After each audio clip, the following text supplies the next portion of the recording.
دفعہ کا ذکر ہے کہ ایک گھنے جنگل میں ایک طاقتور شیر درخت کے نیچے سو رہا تھا۔ اچانک سے ایک چھوٹا سا چوہا اس کے جسم پہ دوڑتا ہوا گزرا اور اس کی غلطی سے آنکھ کھل گئی۔ شیر غصے میں آ کر چوہے کو اپنے پنجے میں دبوچ لیا اور دھاڑا، تم نے میری نیند کیوں خراب کی، میں تمہیں کھا جاؤں گا۔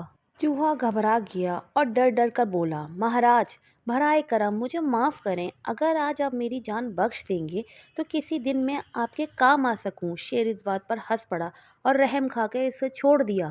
چند دنوں بعد ایک دن شیر شکاریوں کے جال میں پھنس گیا۔ اسے بہت زور لگایا کہ میں جال سے نکل سکوں مگر نکل نہ سکا۔ اس کے زوردار دھاڑوں سے جنگل گونج اٹھا۔